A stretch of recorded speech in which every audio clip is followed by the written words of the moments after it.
Assalamualaikum warahmatullahi wabarakatuh.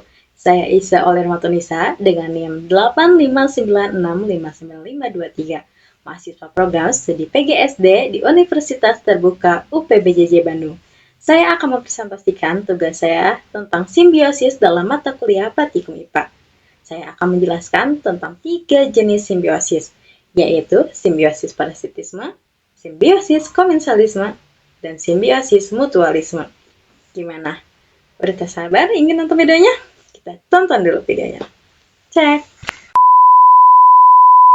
Simbiosis parasitisme antara kutu dan kucing merupakan bentuk interaksi biologis yang sangat merugikan salah satu pihak, yaitu inang, dan memberikan keuntungan penuh bagi pihak lainnya atau yang disebut parasit. Kutu kucing adalah parasit obligat yang artinya ia sangat bergantung pada inangnya untuk bertahan hidup dan menyelesaikan siklus hidupnya.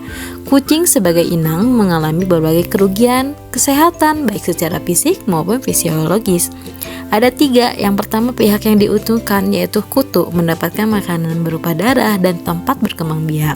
Dan yang kedua pihak yang dirugikan yaitu kucing mengalami gatal, iritasi kulit, kehilangan darah, dan resiko infeksi cacing. Dan yang terakhir kesimpulannya hubungan ini adalah parasitisme karena kelangsungan hidup kutu menyebabkan penderitaan dan penurunan kesehatan pada kucing. Simbiosis komensalisme antara tanaman paku tanduk rusa dengan pohon inangnya merupakan salah satu contoh interaksi biologis yang paling menarik di alam.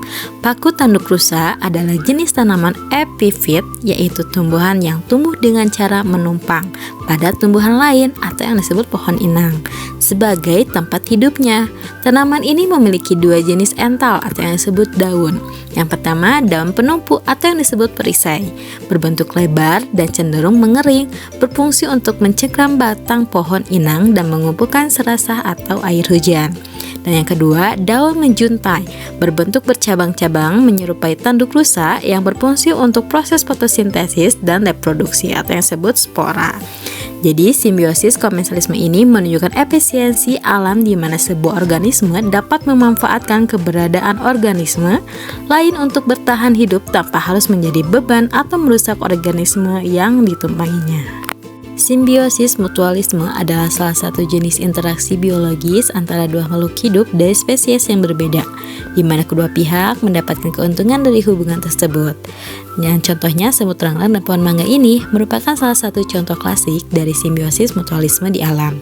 Dalam interaksi ini, kedua belah pihak mendapatkan keuntungan yang signifikan untuk kelangsungan hidup masing-masing tanpa adanya yang dirugikan. Interaksi ini disebut mutualisme karena adanya pertukaran jasa. Pohon mangga menyediakan ruang dan sumber daya secara pasif, sementara semut ranglang memberikan perlindungan secara aktif.